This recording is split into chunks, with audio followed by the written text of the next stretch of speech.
Hello everyone, स्वागत है आप सबका learning with Gautam YouTube channel में। तो आज के इस वीडियो में हम करने वाले हैं क्लास 12th होम साइंस के यानी कि गृह विज्ञान के most important objective question answer को, जो कि आपके आने वाले एग्जाम के लिए काफ़ी ज़्यादा इंपॉर्टेंट प्रश्न रहने वाला है। तो आप लोग वीडियो को अच्छे से ध्यानपूर्वक और लास्ट तक जरूर देखिएगा। तो चलिए शुरू कर लेते हैं फर्स्ट क्वेश्चन से।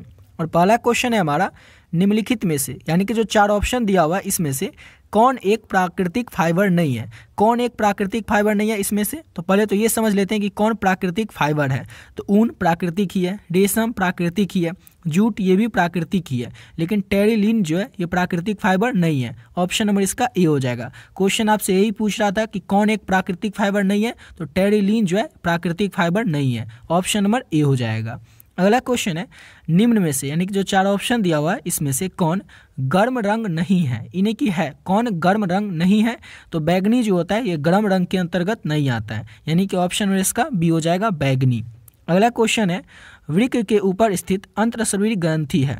तो वृक्क के ऊपर स्थित अंतरशरीरी ग्रंथि जो है उसका नाम क्या है? तो उसका नाम है अधिवृक्क ग्रंथि। उसका नाम क्या होता है? तो अधिवृक्क ग्रंथि। ऑप्शन नंबर सी हो जाएगा।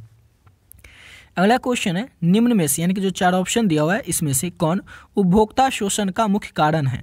तो उपभोक्ता शोषण का मुख्य कारण क्या होता है? तो सीमित जानकारी। यानी कि उपभोक्ता कौन होता है? तो जो भी कुछ सामान खरीदता है, जैसे कि हम किसी दुकान में गए कुछ सामान खरीदे तो हम क्या हो गए? उपभोक्ता हो गए। तो आखिर उपभोक्ता का जो शोषण हो रहा है इसका आखिर मुख्य कारण क्या है? तो सीमित जानकारी। हम जैसे कुछ सामान लेने जाते हैं और वो घटिया सामान दुकानदार दे देता है या कोई एक्सपायर सामान दे देता है, तो क्या हो जाता है, हमारे पास जानकारी उतनी नहीं होती है, यानी कि हमारे पास सीमित जानकारी होती है, इसलिए हमारा शोषण वो कर पाते हैं दुकानदार। गलत जानकारी के अभाव में भी, निरक्षरता के अभाव में भी, अगर मान लीजिए कोई ऐसा व्यक्ति सामान खरीदने गया है जिसको कुछ पता ही नहीं है कि एक्सपायर डेट या मैन्युफैक्चरिंग डेट जो होता है यानी कि बनाने की जो डेट होती है वो क्या होती है, और वो क्या कुछ सामान खरीदा और दुकानदार समझ गया कि अच्छा ये तो मूर्ख है, वो क्या करेगा, कोई एक्सपायर जो चीज़ होगा, एक्सपायर जो बिस्किट ही होगा, एक्सपायर जो चॉकलेट होगा या कोई भी प्रोडक्ट होगा उसको दे देगा। तो ये सारी जो कारण देख रहे हैं ये है सारी कारण उपभोक्ताओं के शोषण का। ऑप्शन में इसका डी हो जाएगा, इनमें से सभी, ये सभी जो है ये उपभोक्ता शोषण का मुख्य कारण है। अगला क्वेश्चन है, चेक की वैधता अवधि जारी करने की तारीख से क्या है। यानी कि चेक जो वैधता होती है, वैलिडिटी होती है, ये अब जारी करने से कि कितने तारीख तक की होती है, इसकी वैलिडिटी कितने तारीख तक की होती है? तो 3 महीने की होती है। यानी कि आज अगर आप किसी को चेक काट करके दे दिए तो उसकी जो वैलिडिटी होगी वो 3 महीने तक की ही होगी। अगर वो 3 महीने बाद उस चेक को डालेगा तो वो पास नहीं हो पाएगा। समझ गए? चलिए अगला क्वेश्चन करते हैं। अगला क्वेश्चन है, कौन मानव की मूलभूत आवश्यकता नहीं है। कौन मानव की मूलभूत आवश्यकता नहीं है? चार ऑप्शन में से आपको बताना है। तो मकान तो मूलभूत आवश्यकता के अंतर्गत ही आता है, भोजन, वस्त्र, ये सभी क्या है? तो मानव की मूलभूत आवश्यकता है। लेकिन मनोरंजन जो है ये मानव की तो मूलभूत आवश्यकता तो है, लेकिन मूलभूत आवश्यकता तो नहीं है ना, इसलिए ऑप्शन डी हो जाएगा, मनोरंजन। अगला क्वेश्चन है हमारा, उपभोक्ता जागरण के लिए सरकार का सबसे प्रचलित नारा कौन सा है। तो उपभोक्ता जागरण के लिए सरकार का जो सबसे प्रचलित नारा है वो है जागो ग्राहक जागो। जागो ग्राहक जागो, ये आप लोग सुने भी होंगे नारा को। तो उपभोक्ता के जागरण के लिए सबसे प्रचलित नारा जो है सरकार का यही है। अगला क्वेश्चन है, सूचना का अधिकार किस प्रकार का अधिकार है। तो सूचना का जो अधिकार है एक वैधानिक अधिकार है। किस तरह का अधिकार है? तो सूचना का अधिकार एक वैधानिक अधिकार है। ऑप्शन नंबर ए हो जाएगा। अगला क्वेश्चन है, वनस्पतिक प्रोटीन का उत्तम साधन है। तो वनस्पतिक प्रोटीन का उत्तम साधन क्या होता है? तो सोयाबीन होता है वनस्पतिक प्रोटीन का उत्तम साधन। ऑप्शन नंबर ए हो जाएगा। अगला क्वेश्चन है, आहारीय फाइबर मदद करता है। तो आहारीय फाइबर जो है किस में मदद करता है? तो कब्ज की रोकथाम करने में, रक्त परिसंचरण करने में, प्रतिरक्षा वृद्धि में, यानी कि ऑप्शन डी हो जाएगा, इनमें से सभी में आहारीय फाइबर जो है ये मदद करता है। ऑप्शन नंबर डी हो जाएगा। अगला क्वेश्चन है, गर्भावस्था में महिलाओं में मुख्यतः किस पोषक तत्व की कमी आ जाती है। तो गर्भावस्था के दौरान महिलाओं के अंदर लौह तत्व की जो है वो कमी आ जाती है। याद रखिएगा किस पोषक तत्व की कमी आ जाती है गर्भावस्था के दौरान महिलाओं में? तो लौह तत्व की, यानी कि ऑप्शन नंबर डी हो जाएगा। अगला क्वेश्चन है, खाद्य पदार्थों से जलांश समाप्त करने की प्रक्रिया को कहते हैं। सिंपल सा क्वेश्चन है कि खाद्य पदार्थ से जलांश समाप्त करने की प्रक्रिया को क्या कहेंगे? तो उसे हम निर्जलीकरण कहेंगे। ऑप्शन नंबर सी हो जाएगा। अगला क्वेश्चन है हमारा, स्वच्छ जल होता है। स्वच्छ जल जो है ना वो किस तरह का होता है? साफ पानी जो होता है, अच्छा पानी जो होता है जिसे हम पीते हैं, वो किस तरह का होता है? तो रंगहीन होता है। अब जल में यानी पानी जो है उसका कोई रंग तो होता है नहीं, इसलिए वो क्या होता है? रंगहीन होता है। गंधहीन होता है। पानी को देखें उसमें कोई जैसे अगर सूंघते होंगे तो उसमें कोई थोड़ी ऐसा गंध थोड़ी आता होगा कि वो खुशबूदार है या कुछ खराब गंध आता हो, ऐसा कोई गंध ही नहीं होता है, यानी कि वो गंधहीन होता है, कीटाणु रहित होता है। तो ऑप्शन डी हो जाएगा, इनमें से सभी। जो स्वच्छ जल होता है वो इनमें से सभी तरह का होता है, यानी कि इस तरह का होता है स्वच्छ जल। अब अगला क्वेश्चन है हमारा, किसी व्यक्ति को पानी की आवश्यकता किस पर निर्भर करती है? तो किसी व्यक्ति को पानी की जो आवश्यकता है वो जलवायु पर निर्भर करती है, गतिविधि पर निर्भर करती है। यानी कि किसी भी व्यक्ति को पानी की कितनी आवश्यकताएं हैं ये कैसे निर्भर करेगी? कि वह किस तरह की जलवायु पर रह रहा है, उसकी गतिविधि कैसा है। यानी कि कोई बैठा हुआ है और कोई रनिंग कर रहा है तो पानी कौन ज़्यादा पिएगा? तो जो रनिंग कर रहा है वो ज़्यादा पानी पिएगा। आहार संबंधी आदतें, यानी कि वो जो व्यक्ति है वो किस तरह की भोजन ले रहा है, किस तरह का खाना खा रहा है, इन सभी आवश्यकताओं पर निर्भर करेगी पानी की आवश्यकता किसी व्यक्ति की। ऑप्शन नंबर इसका डी हो जाएगा, इनमें से सभी।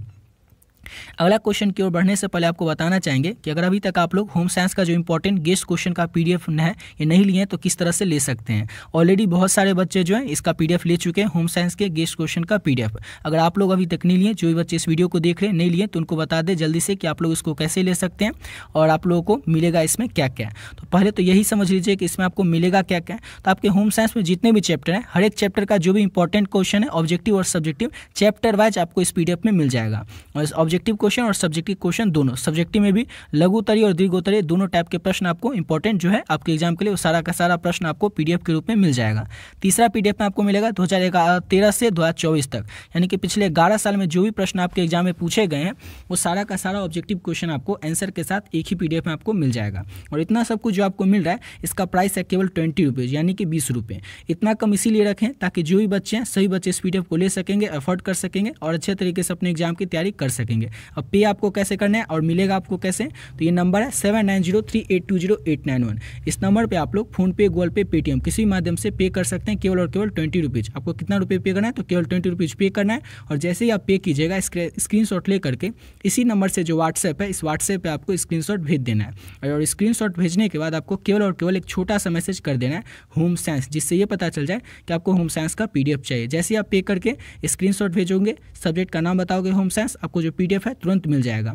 और इस पीडीएफ में जितने ऑब्जेक्टिव क्वेश्चन और सब्जेक्टिव क्वेश्चन है इसको अगर आप लोग अच्छे से कर लेते हैं तो आपके एग्जाम में जो भी प्रश्न आएंगे ना उसका 99% क्वेश्चन आप लोगों को इसी पीडीएफ से देखने को मिल जाएगा। क्योंकि आपके एग्जाम में कोई भी प्रश्न आएगा होम साइंस में या किसी भी सब्जेक्ट में तो आएगा तो बुक से ही, बुक के किसी चैप्टर से ही। और हर एक चैप्टर का जो भी ऑब्जेक्टिव है और जो भी सब्जेक्टिव है इंपॉर्टेंट आपके एग्जाम के लिए सारा का सारा इस पीडीएफ में ऐड कर दिया गया है। तो जो भी बच्चे अभी तक इस पीडीएफ को नहीं लिए इस पीडीएफ को ले लीजिएगा। इस पीडीएफ को लेकर के आप लोग बहुत ही कम समय में बहुत ही बढ़िया तरीके से अपने एग्जाम की तैयारी कर सकते हैं। इस पीडीएफ से होम साइंस की तैयारी कर सकते हैं। समझ गए? तो जो भी बच्चे अभी तक नहीं लिए इसको जरूर ले लीजिएगा। तब आते हैं अपने अगले क्वेश्चन पे। अगला क्वेश्चन है, इडली बनाने के लिए निम्नलिखित में से किस विधि का उपयोग किया जाता है? तो अगर आप लोग इडली बनते हुए देखे होंगे या कई बच्चे बनाए भी होंगे तो उन्हीं को पता होगा कि इडली बनाने के लिए किस विधि का प्रयोग किया जाता है। तो इडली जो होता है इसको भाप के द्वारा ही पकाया जाता है। जैसे मोमोज को देखते हैं ना पकाया जाता है, वैसे ही भाप के से ही पकाया जाता है इडली को भी। ऑप्शन नंबर इसका ए हो जाएगा। अगला क्वेश्चन है, निम्न में से यानी कि जो 4 ऑप्शन दिया हुआ है इसमें से कौन भविष्य के लिए बचत का लाभ नहीं है? 4 ऑप्शन में से आपको बताना है भविष्य के लिए बचत का लाभ कौन नहीं है। तो रोटी कमाने वालों की मृत्यु के बाद सहायता, ये जो है ये भविष्य के लिए बचत का कोई लाभ ही नहीं होगा। ऑप्शन नंबर डी हो जाएगा। अगला क्वेश्चन है, निम्नलिखित में से कौन भोजन के पाचन में सहायता करता है? अब 4 ऑप्शन दिया हुआ है जैसे कि हार्मोन, पाचक रस, पानी और खून। इसमें से कौन भोजन के पाचन में सहायता करता है? तो जो पाचक रस है ये भोजन की पाचन में सहायता करता है। ऑप्शन नंबर बी हो जाएगा। अगला क्वेश्चन है, शुक्राणुओं का निर्माण होता है। तो शुक्राणुओं का जो निर्माण है वो कैसे होता है? तो वृषण में शुक्राणुओं का निर्माण होता है। ऑप्शन नंबर ए हो जाएगा। अगला क्वेश्चन है, गर्भाशय का आहार कैसा होता है? तो गर्भाशय का जो आहार है वो होता है नाशपाती की तरह। ऑप्शन नंबर इसका ए हो जाएगा। नाशपाती की तरह गर्भाशय का आहार होता है। अगला क्वेश्चन है हमारा, निम्न में से कौन स्वर यंत्र और स्वर्ण नली के बीच स्थित होता है? श्वसन नली के बीच और स्वर यंत्र के बीच कौन जो है स्थित होता है? तो थायराइड ग्रंथि जो होता है, थायराइड ग्लैंड जो होता है वो स्थित होता है। ऑप्शन नंबर इसका सी हो जाएगा। अब अगला क्वेश्चन है हमारा, सॉस बनाने में आहार संरक्षण की किस विधि का प्रयोग किया जाता है। जो सॉस आप लोग खाते भी होंगे, तो सॉस बनाने में ना आहार संरक्षण की कौन सी विधि का प्रयोग किया जाता है। तो प्रशीतीकरण का प्रयोग किया जाता है सॉस बनाने में। ऑप्शन नंबर इसका बी हो जाएगा। अगला क्वेश्चन है, वस्त्र आवश्यक है। तो वस्त्र आवश्यक आखिर क्यों है। तो शरीर के आवरण प्रदान करने हेतु, शरीर को ढकने हेतु, शरीर को गर्म रखने हेतु और सामाजिक प्रतिष्ठा हेतु। यानी कि ऐसा तो नहीं है कि बिना कपड़ा के कहीं चल देंगे, इसलिए ऑप्शन डी हो जाएगा। इन सभी कारणों से जो है वस्त्र आवश्यक होता है। ऑप्शन डी हो जाएगा इनमें से सभी। अगला क्वेश्चन है, बैंक के पासबुक से हमें क्या जानकारी मिलती है। तो बैंक के जो पासबुक होता है उससे हमें जानकारी मिलती है, खाता धारक जो होता है उसका विवरण पूरा मिल जाता है कि खाता धारक का नंबर क्या है, उसका पहचान क्या है, सारा कुछ मिल जाता है। लेन देन जो जितना हम करते हैं, कुछ निकालते हैं, कुछ जमा करते हैं, उसका भी विवरण हमें पासबुक से ही मिल जाता है। खाता में भी कितना शेष राशि बचा हुआ, इस सब का जानकारी हमें किससे मिलता है। तो बैंक के पासबुक से। ऑप्शन नंबर डी हो जाएगा। अगला क्वेश्चन है, निम्न में से यानी 4 ऑप्शन में से आपको बताना है कौन सा विनियोग का साधन है। 4 ऑप्शन में से आपको बताना है कि विनियोग का साधन कौन है। तो बैंक, पोस्ट ऑफिस, जीवन बीमा, यानी कि ऑप्शन डी हो जाएगा। ये सभी क्या है, तो ये सभी जो है ये विनियोग के साधन। अगला क्वेश्चन है हमारा, बेकिंग विधि से क्या बनाया जाता है। तो बेकिंग विधि से पेस्ट्री को, केक को और पाव रोटी, यानी कि ऑप्शन डी हो जाएगा। इनमें से सभी को बनाया जाता है। ऑप्शन नंबर डी हो जाएगा।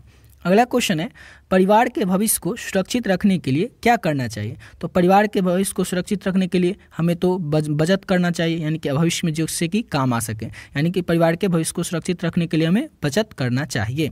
अगला क्वेश्चन है, निम्न में से कौन चिकनाई का धब्बा नहीं है। 4 ऑप्शन में से आपको बताना है कि चिकनाई का धब्बा जो है वो कौन नहीं है। तो रंग जो है ये चिकनाई का धब्बा नहीं होता है। ऑप्शन नंबर इसका डी हो जाएगा।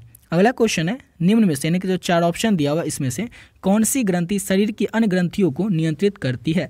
कौन सी ग्रंथि जो है शरीर के अन्य ग्रंथियों को नियंत्रित करती है। तो पिट्यूटरी ग्रंथि, यानी कि पिट्यूटरी ग्लैंड जो है शरीर के, ये जो ग्रंथि है ये शरीर के अन्य ग्रंथियों को नियंत्रित करती है। ऑप्शन नंबर बी हो जाएगा।